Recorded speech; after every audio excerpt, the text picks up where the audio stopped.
Now these things, these two things, they don't go together. They, not even a little, they don't go together, right?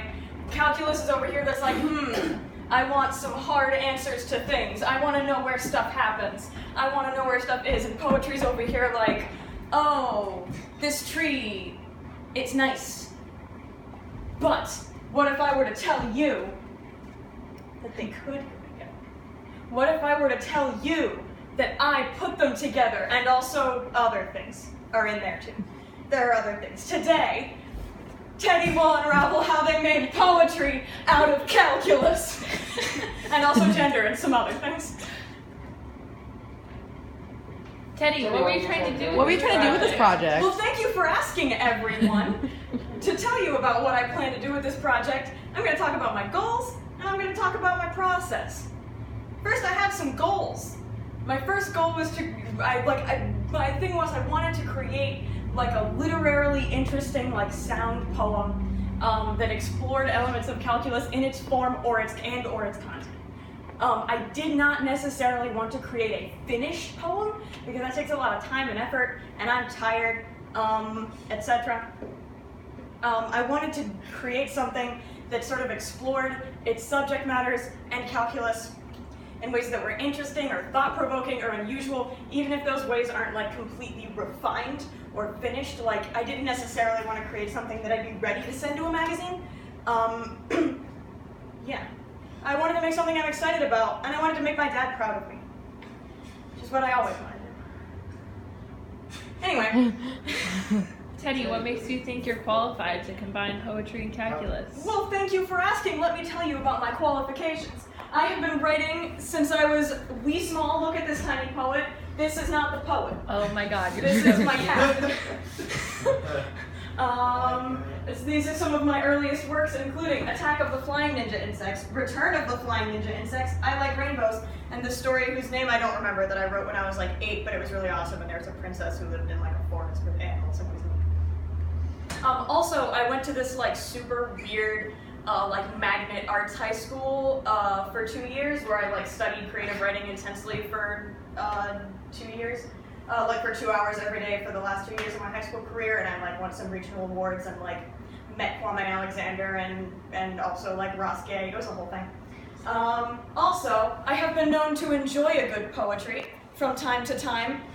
Shout out to my roommate for taking this picture of me last night at 8:36 p.m.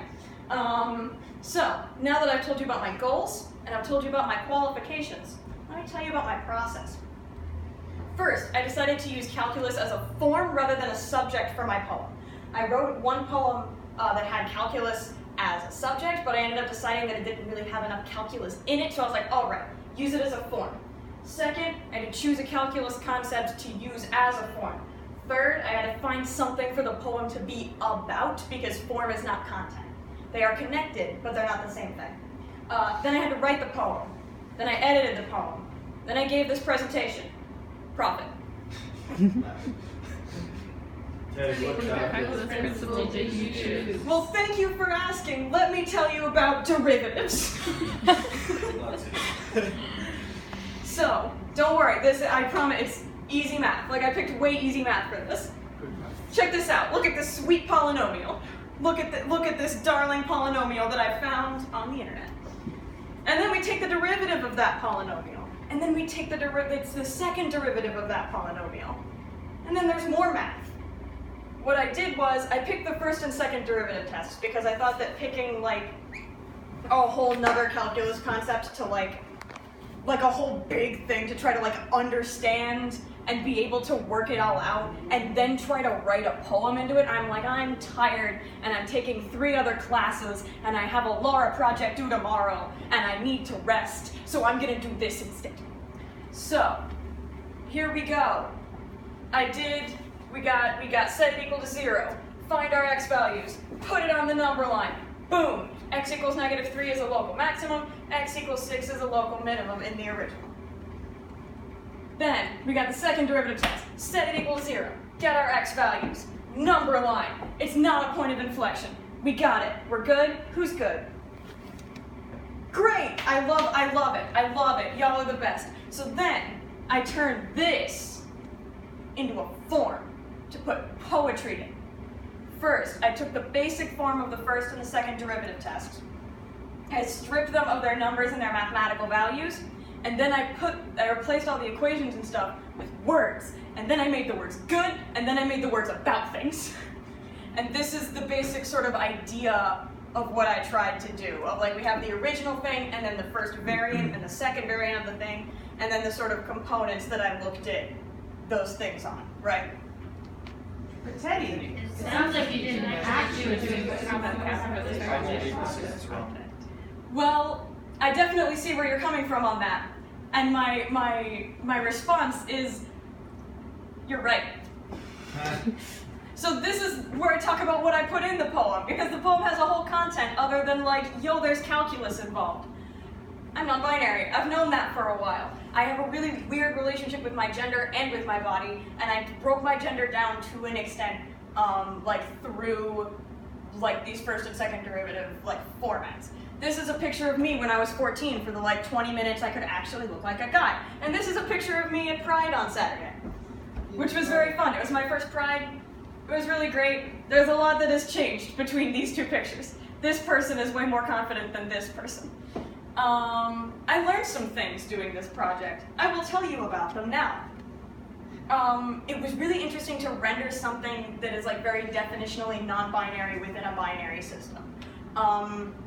Because like as I have like defined it, my gender is not like a component of the societal like gender binary, and the first and second derivative test sort of format is very much about like, is it a maximum or is it a minimum? Blah, blah, blah, blah, blah. So, and I think that created like a really neat tension between the content of the poem and its form, which sort of layers on like other tensions within the poem about like how I perceive my gender versus how other people perceive my gender, and between the body and the mind, and between masculine and feminine and that kind of thing. And I also sort of discovered that calculus and poetry are really similar in one major way, that they're both interested in this idea of rendering and creating like a representation of a complexity in the world. And they do so in very different ways, and their priorities in doing so are very different. But they both have this idea of like portraying something that is made of like of pieces that are more complex than when you look at them on like a graph. Who has questions? Did you ever get the rest and or profit? Waiting on the rest. I've gotten some of the profit because I got a really good grade on my paper. So hopefully I'll get a good grade on this presentation. probably. And that's what and hopefully that will lead to the other profit of my dad being proud of me. Any other questions? Are your hamstrings okay? Yes! I'm super impressed by you. Thank you. I'd like to do high kicks to enunciate my sentences. High kicks and high fives. High kicks and high fives, that's the way it is. Who has other questions? Do you have the poem? Teddy, would you please us with the poem that you worked so hard on and are really proud of? Well, I would love to. Thank you all for asking. Before I read my poem is a lot more sort of serious and personal than my very exciting and bombastic presentation. And it gets a little intense and it's kind of heavy. So if at any point you want to like not sit here anymore and hear me read it, if it would be like more comfortable for you to not be in the space, don't worry about it. It's not going to hurt my feelings if you need to step out. Also, if you need to pee, you don't need to ask. It's okay. Also, if you are like me and you have a hard time like sort of processing things orally, and you do better reading things, I have taken screenshots of my poem and I put them on my PowerPoint, and I'll click through it while I read it, so you can read along with me reading my thing, if you would like. Sound cool? Who's cool? You guys are cool. Nice. All right. Now I need to switch from presentation time to poem time. I'm so glad you're taping this. I'm so happy. God bless Michelle. This is the best. All right. Gender of the poet as evaluated through first and second derivative tests. 1. F of x equals gender, as I currently experience it. Changes by the day, discontent. I do not call myself gender fluid lest my scratching brain latch onto it and use it as a spiral to throw me into. What genders can I diagnose myself with?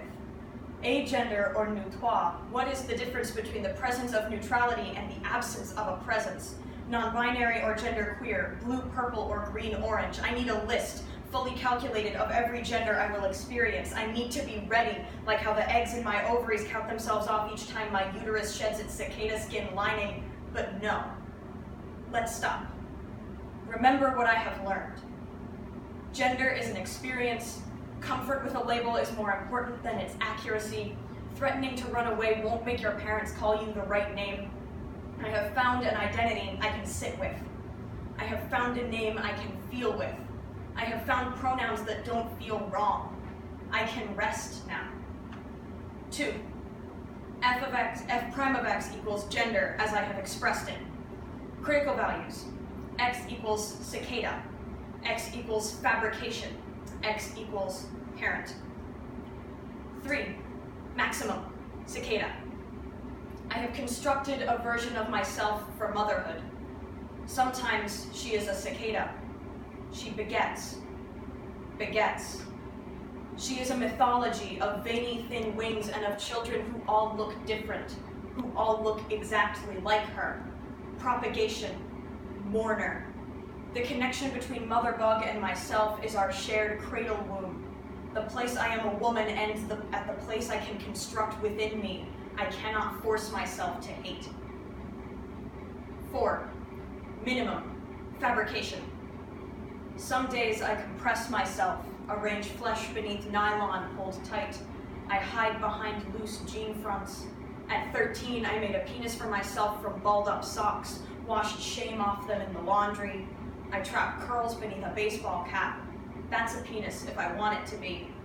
I can pee standing up if I curl the brim, stop the cicada skin falling if I fold the hat part and tuck it within me. My manhood is a construction, canvas and thread held in my pants. I anticipate the moment it will fall from my jockeys. 5. Neither. Parent. When I tell my father I understand how hard this is for him, I'm lying. He hides the way we look alike behind facial hair. I think that must be what he means when he says he doesn't see any guy in me. He's been buying me clothes from the men's section for years. He thought it would make me love him more. He bought me almost anything. Those years I spent my time climbing in and out of the gender pool, wading in before scraping my stomach trying to climb out. Maybe I have done such an effective job concealing my own ungender around him, washing the pride makeup off on the metro home, leaving trans emotions at the door, not because he won't approve, but he won't see them right. The way they turn in the light is different. His sits in his lap next to the tub of pimento cheese. 6. F double prime of x equals gender as I have moved through it. Critical values. X equals in relation. X equals Robin Hood, 1973. 7. Point of inflection, concave up to concave down, in relation. Really, we never talked about this. The place we met was pronouns. If they preferred a label, they used genderqueer. I called myself non-binary. Tank tops, masturbation, trans bodies, corsets, binders.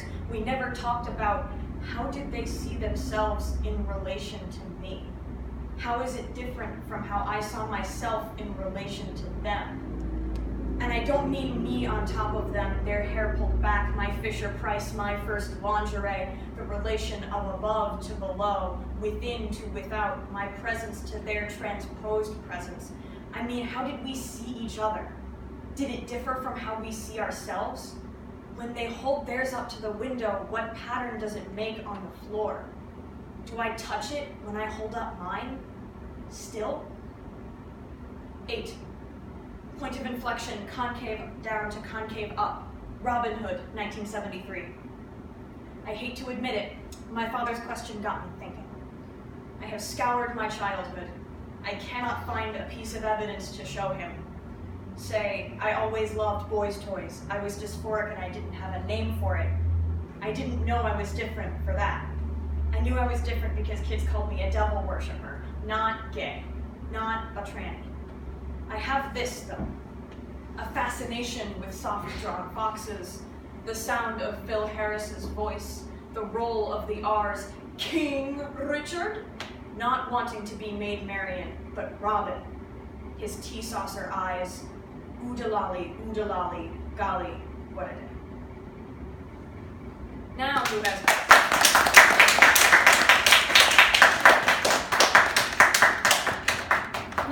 questions? Nobody? Cool. That's that on that. Here's a good picture of my dog.